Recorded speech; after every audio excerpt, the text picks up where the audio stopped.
The Body Snatcher, written by Robert Louis Stevenson and performed by Frank Marcopolos.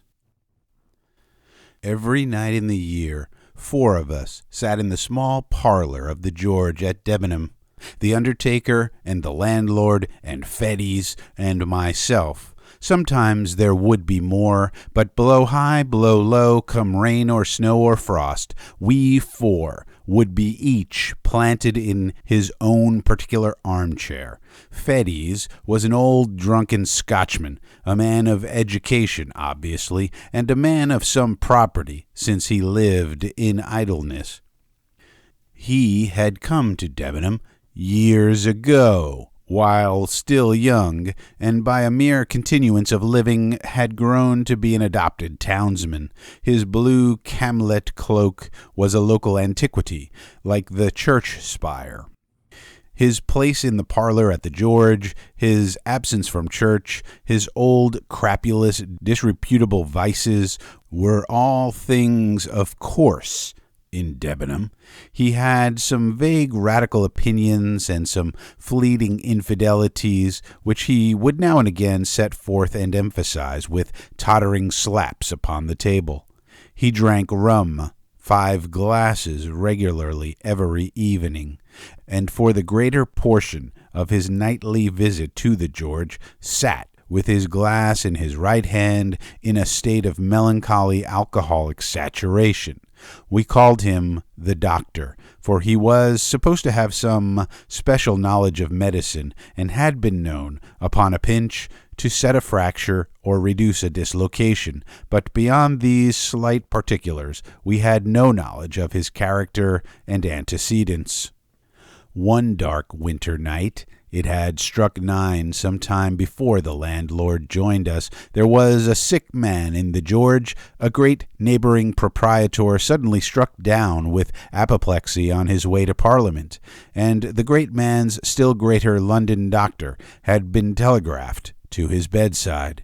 It was the first time that such a thing had happened in Debenham, for the railway was but newly open, and we were all proportionately moved by the occurrence.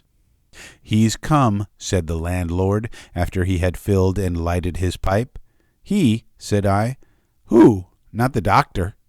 "Himself," replied our host. "What is his name?" "Dr. Macfarlane," said the landlord.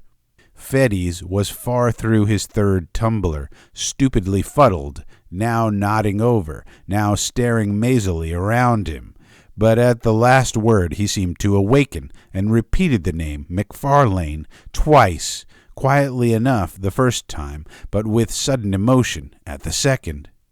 "Yes," said the landlord, "that's his name, Dr. Wolfe Macfarlane." Fettes became instantly sober. His eyes awoke, his voice became clear, loud, and steady, his language forcible and earnest. We were all startled by the transformation, as if a man had risen from the dead. "I beg your pardon," he said. "I'm afraid I have not been paying much attention to your talk. Who is this Wolfe Macfarlane?" And then, when he had heard the landlord out, "Well, it cannot be, it cannot be," he added, "and yet I would like well to see him face to face."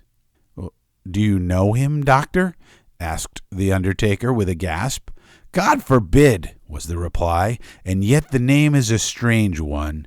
It were too much to fancy 2. Tell me, landlord, is he old?" "Well," said the host, "he's not a young man, to be sure, and his hair is white, but he looks younger than you." "He is older, though, years older. But," with a slap upon the table, "it's the rum you see in my face, rum and sin. This man, perhaps, may have an easy conscience and a good digestion." "Conscience! Hear me speak. You would think I was some good old decent Christian, would you not? But no, not I. I never canted. Voltaire might have canted if he'd stood in my shoes, but the brains. with a rattling fillip on his bald head. The brains were clear and active, and I saw and made no deductions. "If you know this doctor," I ventured to remark after a somewhat awful pause, "I should gather that you do not share the landlord's good opinion?" Fettes paid no regard to me. "Yes," he said with sudden decision, "I must see him face to face." There was another pause, and then a door was closed rather sharply on the first floor, and a step was heard upon the stair. "That's the doctor," cried the landlord. "Look sharp, and you can catch him." It was but 2 steps from the small parlor to the door of the Old George Inn. The wide oak staircase landed almost in the street. There was room for a Turkey rug and nothing more between the threshold and the last round of the descent. But this little space was every evening brilliantly lit up, not only by the light upon the stair and the great signal lamp below the sign, but by the warm radiance of the bar-room window. The George thus brightly advertised itself to passers-by in the cold street. Fettes walked steadily to the spot, and we, who were hanging behind, beheld the 2 men meet, as one of them had phrased it, face to face. Dr. Macfarlane was alert and vigorous. His white hair set off his pale and placid, although energetic, countenance. He was richly dressed in the finest of broadcloth and the whitest of linen, with a great gold watch-chain and studs and spectacles of the same precious material. He wore a broad-folded tie, white and speckled with lilac, and he carried on his arm a comfortable driving coat of fur. There was no doubt but he became his years, breathing, as he did, of wealth and consideration, and it was a surprising contrast to see our parlor sot, bald, dirty, pimpled, and robed in his old camlet cloak, confront him at the bottom of the stairs. "Macfarlane," he said somewhat loudly, more like a herald than a friend. The great doctor pulled up short on the 4th step, as though the familiarity of the address surprised and somewhat shocked his dignity. "Toddy Macfarlane," repeated Fettes. The London man almost staggered. He stared for the swiftest of seconds at the man before him, glanced behind him with a sort of scare, and then, in a startled whisper, "Fettes," he said, "you!" "I," said the other, "me. Did you think I was dead too? We are not so easy shut of our acquaintance." "Hush, hush!" exclaimed the doctor. "Hush, hush! This meeting is so unexpected. I can see you are unmanned. I hardly knew you, I confess, at first, but I am overjoyed, overjoyed to have this opportunity. For the present it must be how do you do and goodbye in one, for my fly is waiting and I must not fail the train. But you shall, let me see, yes, you shall give me your address, and you can count on early news of me. We must do something for you, Fettes. I fear you are out at elbows, but we must see to that. For old Lang Syne, as once we sang at suppers?" "Money," cried Fettes, "money from you. The money that I had from you is lying where I cast it in the rain." Dr. Macfarlane had talked himself into some measure of superiority and confidence, but the uncommon energy of this refusal cast him back into his first confusion. A horrible, ugly look came and went across his almost venerable countenance. "My dear fellow," he said, "be it as you please. My last thought is to offend you. I would intrude on none. I will leave you my address, however—" "I do not wish it. I do not wish to know the roof that shelters you," interrupted the other. "I heard your name. I feared it might be you. I wished to know if, after all, there were a God. I now know that there is none. Begone." He stood in the middle of the rug between the stair and the doorway, and the great London physician, in order to escape, would be forced to step to one side. It was plain that he hesitated before the thought of this humiliation. White as he was, there was a dangerous glitter in his spectacles, but while he still paused uncertain, he became aware that the driver of his fly was peering in from the street at this unusual scene, and caught a glimpse at the same time of our little body from the parlor, huddled by the corner of the bar. The presence of so many witnesses decided him at once to flee. He crouched together, brushing on the wainscot, and made a dart like a serpent, striking for the door. But his tribulation was not yet entirely at an end, for even as he was passing, Fettes clutched him by the arm, and these words came in a whisper, and yet painfully distinct. "Have you seen it again?" The great, rich London doctor cried out aloud with a sharp, throttling cry. He dashed his questioner across the open space, and with his hands over his head, fled out of the door like a detected thief. Before it had occurred to one of us to make a movement, the fly was already rattling toward the station. The scene was over like a dream, but the dream had left proofs and traces of its passage. Next day, the servant found the fine gold spectacles broken on the threshold, and that very night we were all standing breathless by the bar-room window, and Fettes at our side, sober, pale, and resolute in look. "God protect us, Mr. Fettes," said the landlord, coming first into possession of his customary senses. "What in the universe is all this? These are strange things you have been saying." Fettes turned toward us. He looked us each in succession in the face. "See if you can hold your tongues," said he. "That man, Macfarlane, is not safe to cross. Those that have done so already have repented it too late." And then, without so much as finishing his third glass, far less waiting for the other two, he bade us good-bye and went forth, under the lamp of the hotel, into the black night. We three turned to our places in the parlor with the big red fire and 4 clear candles, and as we recapitulated what had passed, the first chill of our surprise soon changed into a glow of curiosity. We sat late. It was the latest session I have known in the old George. Each man, before we parted, had his theory that he was bound to prove, and none of us had any nearer business in this world than to track out the past of our condemned companion and surprise the secret that he shared with the great London doctor.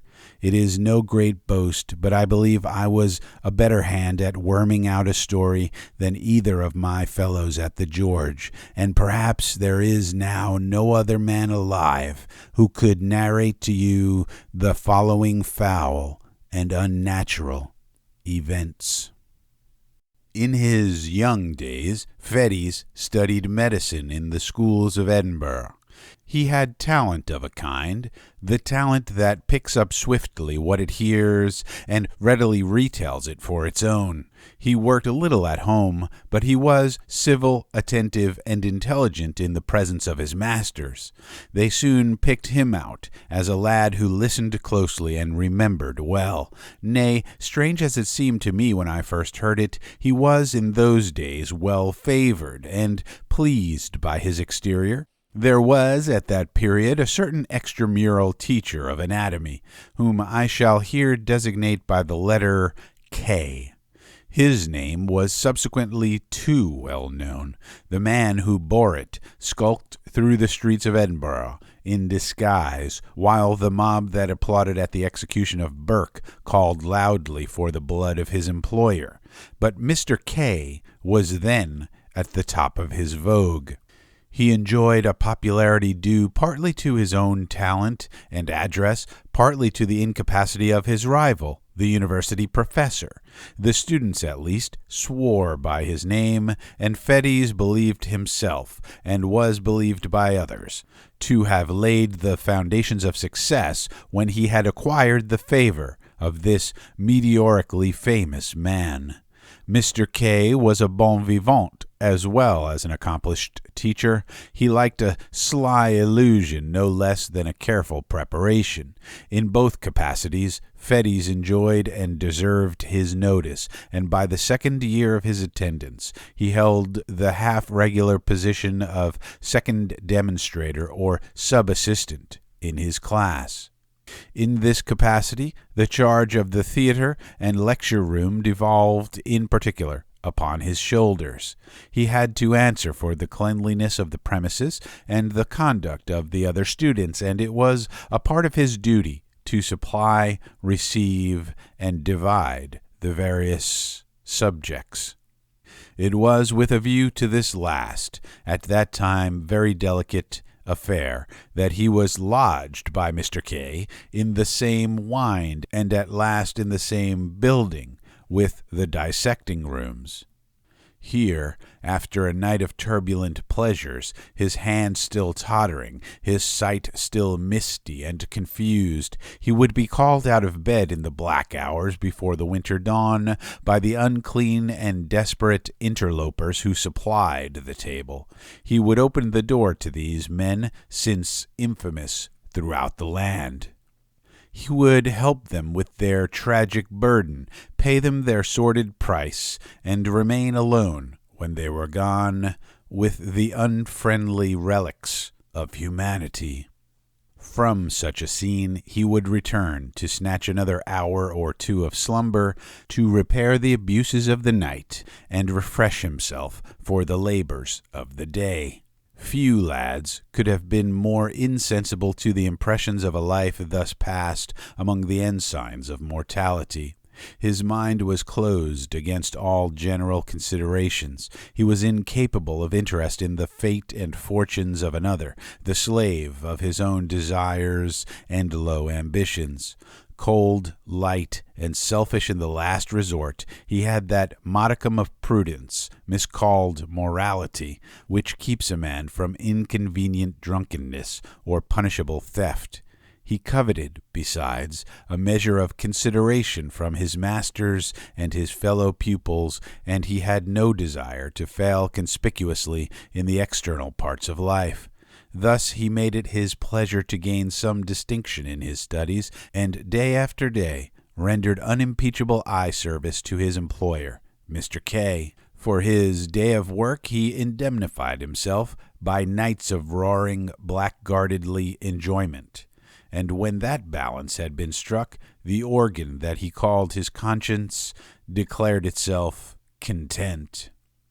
The supply of subjects was a continual trouble to him as well as to his master. In that large and busy class, the raw material of the anatomists kept perpetually running out, and the business thus rendered necessary was not only unpleasant in itself, but threatened dangerous consequences to all who were concerned. It was the policy of Mr. K to ask no questions in his dealings with the trade. "They bring the body, and we pay the price," he used to say, dwelling on the alliteration quid pro quo, and again, and somewhat profanely, "Ask no questions," he would tell his assistants, "for conscience's sake." There was no understanding that the subjects were provided by the crime of murder. Had that idea been broached to him in words, he would have recoiled in horror. But the lightness of his speech upon so grave a matter was, in itself, an offense against good manners, and a temptation to the men with whom he dealt. Fettes, for instance, had often remarked to himself upon the singular freshness of the bodies. He had been struck again and again by the hang-dog, abominable looks of the ruffians who came to him before the dawn, and putting things together clearly in his private thoughts, he perhaps attributed a meaning too immoral and too categorical to the unguarded counsels of his master.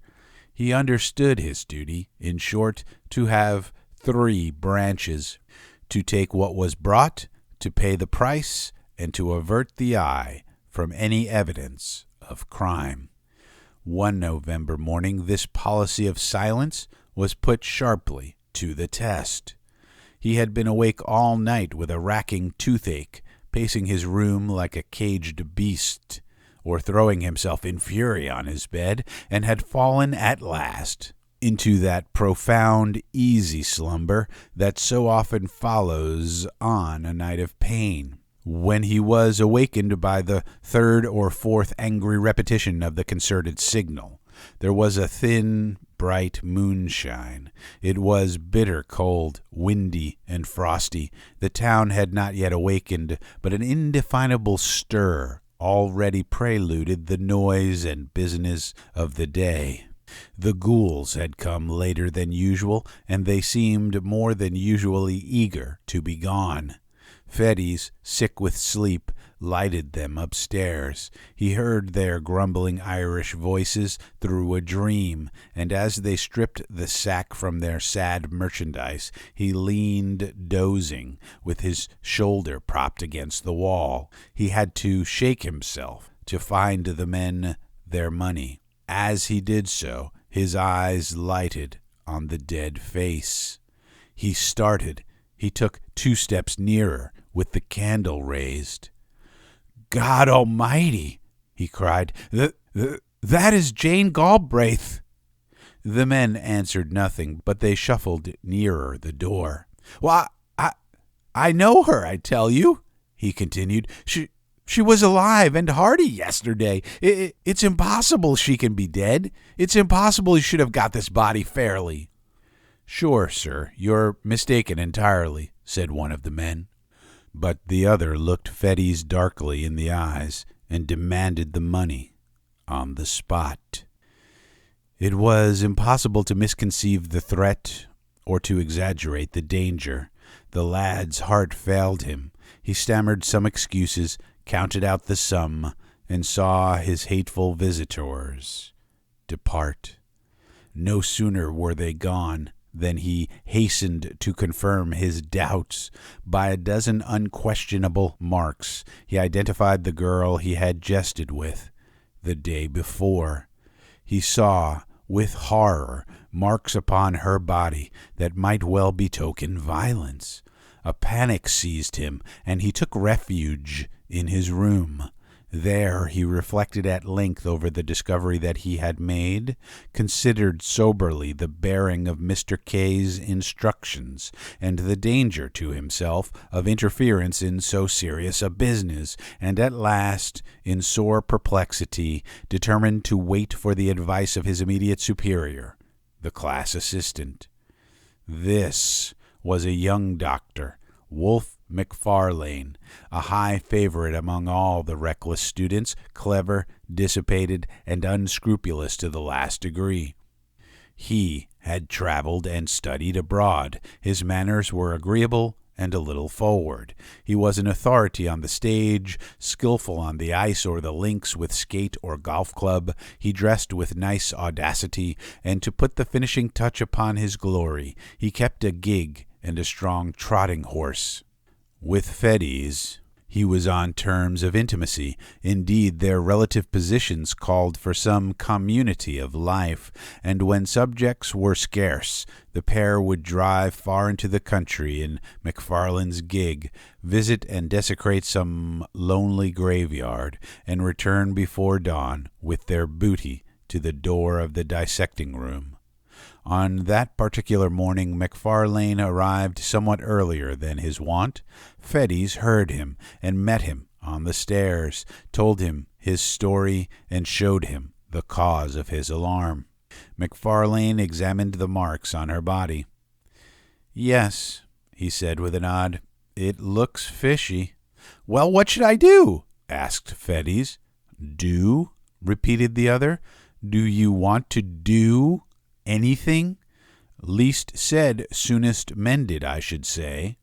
"Someone else might recognize her," objected Fettes. She was as well known as the Castle Rock." "We'll hope not," said Macfarlane, "and if anybody does, well, you didn't, don't you see? and there's an end. The fact is, this has been going on too long. Stir up the mud, and you'll get Kay into the most unholy trouble. You will be in a shocking box yourself. So will I, if you come to that. I should like to know how any one of us would look, or what the devil we should have to say for ourselves in any Christian witness box. For me, you know, there's one thing certain, that, practically speaking, all our subjects have been murdered. Macfarlane, cried Fettes. Come now, sneered the other, as if you hadn't suspected it yourself. Suspecting is one thing, and proof another. Yes, I know, and I'm as sorry as you are this should have come here, tapping the body with his cane. The next best thing for me is not to recognize it, and, he added coolly, I don't. You may, if you please. I don't dictate, but I think a man of the world would do as I do. And I may add, I fancy that is what Kay would look for at our hands. The question is, why did he choose us two for his assistants? And I answer, because he didn't want old wives.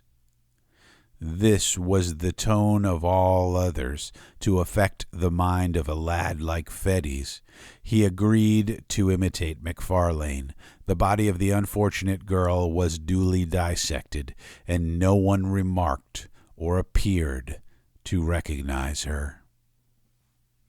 One afternoon, when his day's work was over, Fettes dropped into a popular tavern and found Macfarlane sitting with a stranger. This was a small man, very pale and dark, with coal-black eyes.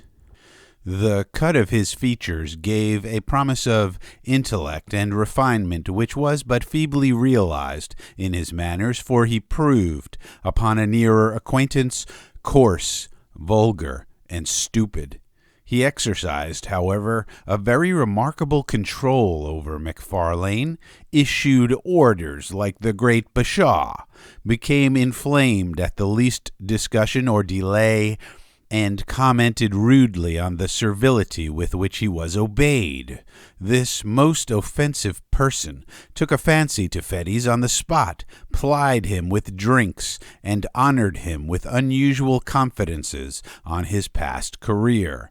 If a tenth part of what he confessed were true, he was a very loathsome rogue, and the lad's vanity was tickled by the attention of so experienced a man. I'm a pretty bad fellow myself, the stranger remarked, but Macfarlane is the boy. Toddy Macfarlane, I call him. Toddy, order your friend another glass. Or it might be, Toddy, you jump up and shut the door. Toddy hates me, he said again. Oh, yes, Toddy, you do. Don't you call me that confounded name again, growled Macfarlane. Hear him! Did you ever see the lads play knife? He would like to do that all over my body, remarked the stranger. We medicals have a better way than that, said Fettes. When we dislike a dead friend of ours, we dissect him. Macfarlane looked up sharply, as though this jest were scarcely to his mind. The afternoon passed. Gray, for that was the stranger's name, invited Fettes to join them at dinner, ordered a feast so sumptuous that the tavern was thrown into commotion, and when all was done, commanded Macfarlane to settle the bill. It was late before they separated. The man, Gray, was incapably drunk. Macfarlane, sobered by his fury, chewed the cud of the money he had been forced to squander and the slights he had been obliged to swallow. Fettes, with various liquors singing in his head, returned home with devious footsteps and a mind entirely in abeyance.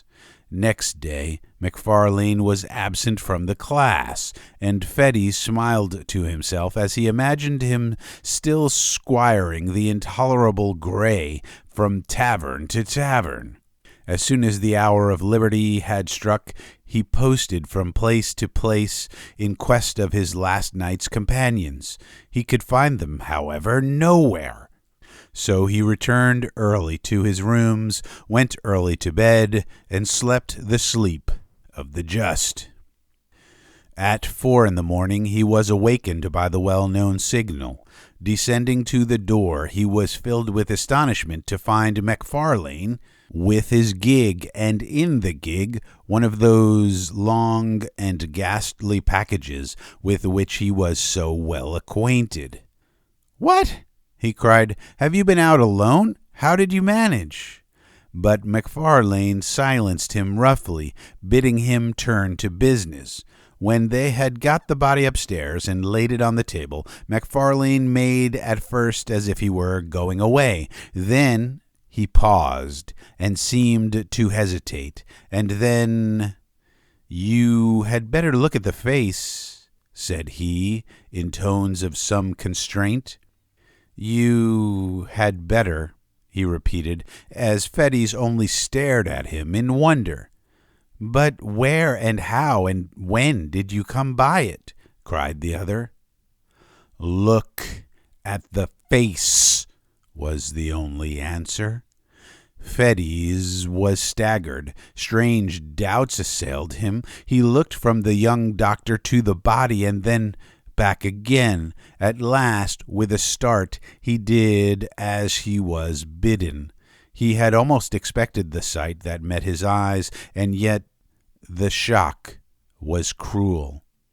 To see, fixed in the rigidity of death and naked on that coarse layer of sackcloth, the man whom he had left well clad and full of meat and sin upon the threshold of a tavern, awoke, even in the thoughtless Fettes, some of the terrors of the conscience. It was a cras tibi which re-echoed in his soul, that, too, whom he had known, should have come to lie upon these icy tables. Yet these were only secondary thoughts. His first concern regarded Wolfe. Unprepared for a challenge so momentous, he knew not how to look his comrade in the face. He durst not meet his eye, and he had neither words nor voice at his command. It was Macfarlane himself who made the first advance. He came up quietly behind and laid his hand gently but firmly on the other's shoulder. "Richardson," said he, "may have the head." Now, Richardson was a student who had long been anxious for that portion of the human subject to dissect. There was no answer, and the murderer resumed. "Talking of business, you must pay me. Your accounts, you see, must tally." Fettes found a voice, the ghost of his own. "Pay you?" he cried. "Pay you? For that?" "Why, yes, of course you must. By all means and on every possible account you must," returned the other. "I dare not give it for nothing. You dare not take it for nothing. It would compromise us both. This is another case, like Jane Galbraith's. The more things are wrong, the more we must act as if all were right. Where does old K keep his money?" "There," answered Fettes hoarsely, pointing to a cupboard in the corner. "Give me the key, then," said the other, calmly, holding out his hand. There was an instant's hesitation, and the die was cast. Macfarlane could not suppress a nervous twitch, the infinitesimal mark of an immense relief, as he felt the key between his fingers. He opened the cupboard, brought out pen and ink and a paper book that stood in one compartment, and separated from the funds in a drawer a sum suitable to the occasion. "Now, look here," he said. "There is the payment made. First proof of your good faith, first step to your security. You have now to clinch it by a second. Enter the payment in your book, and then you, for your part, may defy the devil." The next few seconds were for Fettes an agony of thought, but in balancing his terrors, it was the most immediate that triumphed. Any future difficulty seemed almost welcome if he could avoid a present quarrel with Macfarlane. He set down the candle which he had been carrying all this time, and with a steady hand entered the date, the nature, and the amount of the transaction. "And now," said Macfarlane, "it's only fair that you should pocket the lucre. I've had my share already. By the by, when a man of the world falls into a bit of luck, has a few shillings extra in his pocket, I'm ashamed to speak of it, but there's a rule of conduct in the case. No treating, no purchase of expensive class books, no squaring of old debts. Borrow, don't lend." "Macfarlane," began Fettes somewhat hoarsely, "I have put my neck in a halter to oblige you." "To oblige me?" cried Wolfe. "Oh, come, you did, as near as I can see the matter, what you downright had to do, in self-defense. Suppose I got into trouble, where would you be? This second little matter flows clearly from the first. Mr. Gray is the continuation of Miss Galbraith. You can't begin and then stop. If you begin, you must keep on beginning. That's the truth. No rest for the wicked." A horrible sense of blackness and the treachery of fate seized hold upon the soul of the unhappy student. "My God," he cried, "but what have I done, and when did I begin? To be made a class assistant in the name of reason? Where's the harm in that? Service wanted the position. Service might have got it. Would he have been where I am now?" "My dear fellow," said Macfarlane, "what a boy you are! What harm has come to you? What harm can come to you if you hold your tongue? Why, man, do you know what this life is? There are two squads of us, the lions and the lambs. If you're a lamb, you'll come to lie upon these tables like Gray or Jane Galbraith. If you're a lion, you'll live and drive a horse like me, like Kay, like all the world with any wit or courage. You're staggered at the first, but look at Kay. My dear fellow, you're clever. You have pluck. I like you, and Kay likes you. You were born to lead the hunt, and I tell you, on my honor and my experience of life, 3 days from now you'll laugh at all these scarecrows like a high school boy at a farce." And with that, Macfarlane took his departure and drove off up the Wynd in his gig to get under cover before daylight. Fettes was thus left alone with his regrets. He saw the miserable peril in which he stood involved. He saw, with inexpressible dismay, that there was no limit to his weakness, and that, from concession to concession, he had fallen from the arbiter of Macfarlane's destiny to his paid and helpless accomplice. He would have given the world to have been a little braver at the time, but it did not occur to him that he might still be brave. The secret of Jane Galbraith and the cursed entry in the daybook closed his mouth. Hours passed. The class began to arrive. The members of the unhappy Gray were dealt out to one and to another and received without remark. Richardson was made happy with the head, and before the hour of freedom rang, Fettes trembled with exultation to perceive how far they had already gone toward safety. For 2 days he continued to watch, with increasing joy, the dreadful process of disguise. On the third day, Macfarlane made his appearance. He had been ill, he said, but he made up for lost time by the energy with which he directed the students. To Richardson in particular he extended the most valuable assistance and advice, and that student, encouraged by the praise of the demonstrator, burned high with ambitious hopes and saw the medal already in his grasp. Before the week was out, Macfarlane's prophecy had been fulfilled. Fettes had outlived his terrors and had forgotten his baseness. He began to plume himself upon his courage, and had so arranged the story in his mind that he could look back on these events with an unhealthy pride. Of his accomplice he saw but little. They met, of course, in the business of the class. They received their orders together from Mr. K. At times they had a word or two in private, and Macfarlane was, from first to last, particularly kind and jovial. But it was plain that he avoided any reference to their common secret, and even when Fettes whispered to him that he had cast his lot with the lions and forsworn the lambs, he only signed to him smilingly to hold his peace. At length an occasion arose which threw the pair once more into a closer union. Mr. K. was again short of subjects. Pupils were eager, and it was a part of this teacher's pretensions to be always well supplied. At the same time there came the news of a burial in the rustic graveyard of Glencorse.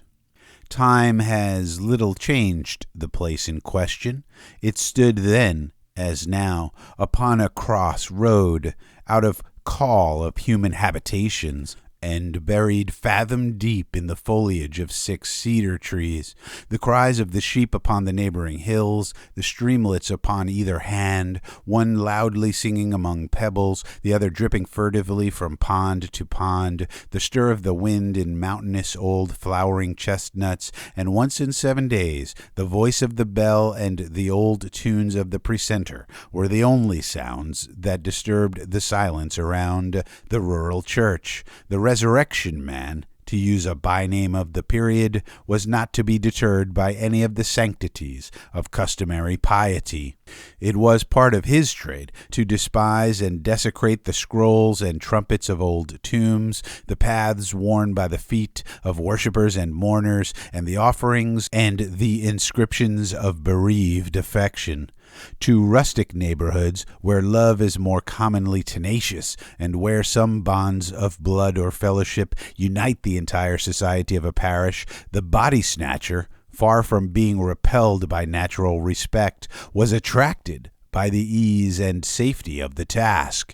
To bodies that had been laid in earth in joyful expectation of a far different awakening, there came that hasty, lamplit, terror-haunted resurrection of the spade and mattock.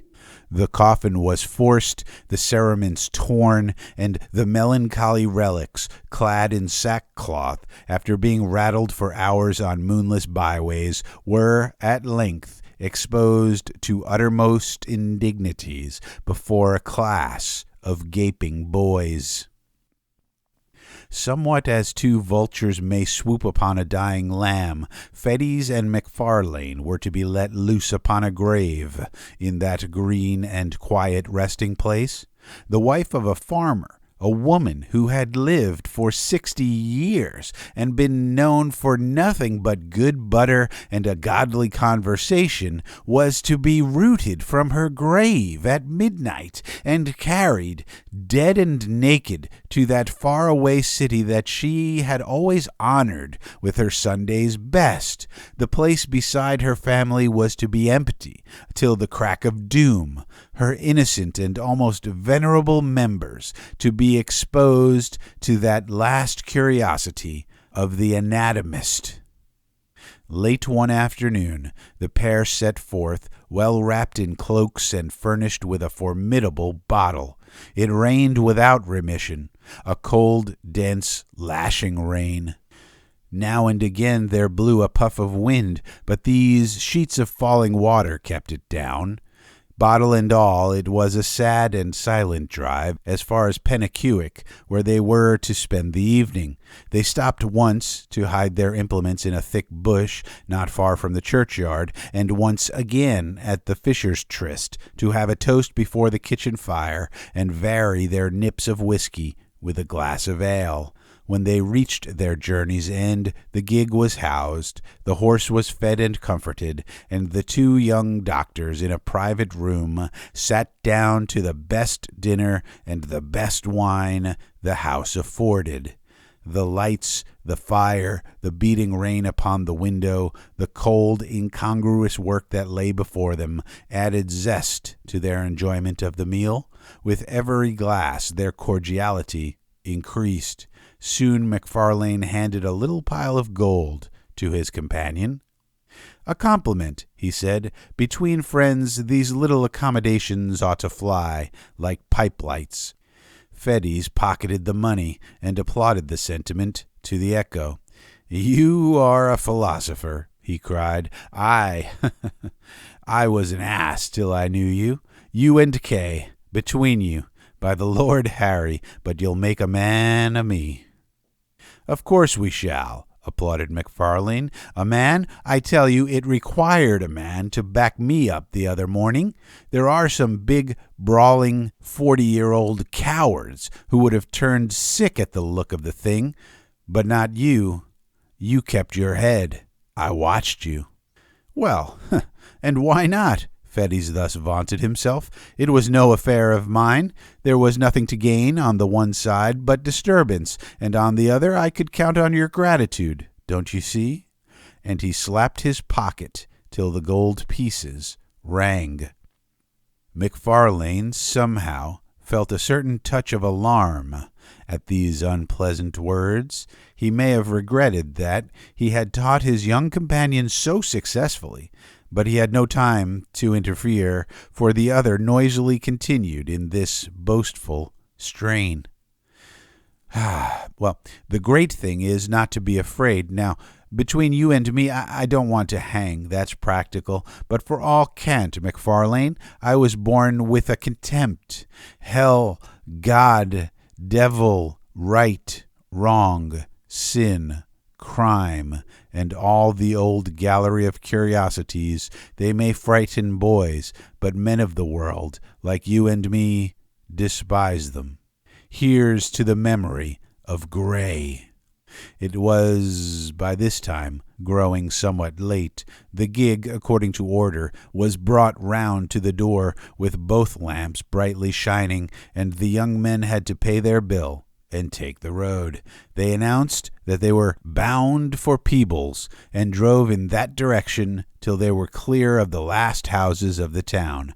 Then, extinguishing the lamps, returned upon their course, and followed a by-road toward Glencore's. There was no sound but that of their own passage, and the incessant, strident pouring of the rain. It was pitch dark. Here and there a white gate or a white stone in the wall guided them for a short space across the night, but for the most part it was at a foot pace and almost groping that they picked their way through the resonant blackness to their solemn and isolated destination. In the sunken woods that traversed the neighborhood of the burying ground, the last glimmer failed them, and it became necessary to kindle a match and re-illumine one of the lanterns of the gig. Thus, under the dripping trees, and environed by huge and moving shadows, they reached the scene of their unhallowed labors. They were both experienced in such affairs, and powerful with the spade, and they had scarce been 20 minutes at their task before they were rewarded by a dull rattle on the coffin lid. At the same moment Macfarlane, having hurt his hand upon a stone, flung it carelessly above his head. The grave, in which they now stood almost to the shoulders, was close to the edge of the plateau of the graveyard, and the gig lamp had been propped, the better to illuminate their labors, against a tree, and on the immediate verge of the steep bank descending to the stream. Chance had taken a sure aim with the stone. Then came a clang of broken glass. Night fell upon them. Sounds alternately dull and ringing, announced the bounding of the lantern down the bank and its occasional collision with the trees. A stone or two, which it had dislodged in its descent, rattled behind it into the profundities of the glen, and then silence, like night, resumed its sway, and they might bend their hearing to its utmost pitch, but naught was to be heard except the rain, now marching to the wind, now steadily falling over miles of open country. They were so nearly at an end of their abhorred task that they judged it wisest to complete it in the dark. The coffin was exhumed and broken open, the body inserted in the dripping sack and carried between them to the gig, one mounted to keep it in its place, and the other, taking the horse by the mouth, groped along by the wall and bush until they reached the wider road by the Fisher's Tryst. Here was a faint, diffused radiancy, which they hailed like daylight. By that they pushed the horse to a good pace and began to rattle along merrily in the direction of the town. They had both been wetted to the skin during their operations, and now, as the gig jumped among the deep ruts, the thing that stood propped between them fell now upon one and now upon the other. At every repetition of the horrid contact, each instinctively repelled it with the greater haste, and the process, natural although it was, began to tell upon the nerves of the companions. Macfarlane made some ill-favored jest about the farmer's wife, but it came hollowly from his lips and was allowed to drop in silence. Still their unnatural burden bumped from side to side, and now the head would be laid, as if in confidence, upon their shoulders, and now the drenching sackcloth would flap icily about their faces. A creeping chill began to possess the soul of Fettes. He peered at the bundle, and it seemed somehow larger than at first. All over the countryside, and from every degree of distance, the farm dogs accompanied their passage with tragic ululations, and it grew and grew upon his mind that some unnatural miracle had been accomplished, that some nameless change had befallen the dead body, and that it was in fear of their unholy burden that the dogs were howling. "For God's sake," said he, making a great effort to arrive at speech, "for God's sake, let's have a light." Seemingly, Macfarlane was affected in the same direction, for though he made no reply, he stopped the horse, passed the reins to his companion, got down, and proceeded to kindle the remaining lamp. They had by that time got no farther than the crossroad down to Auchenclinny. The rain still poured, as though the deluge were returning, and it was no easy matter to make a light in such a world of wet and darkness. When at last the flickering blue flame had been transferred to the wick, and began to expand and clarify, and shed a wide circle of misty brightness round the gig, it became possible for the two young men to see each other and the thing they had along with them. The rain had molded the rough sacking to the outlines of the body underneath. The head was distinct from the trunk, the shoulders plainly modeled. Something at once spectral and human riveted their eyes upon the ghastly comrade of their drive.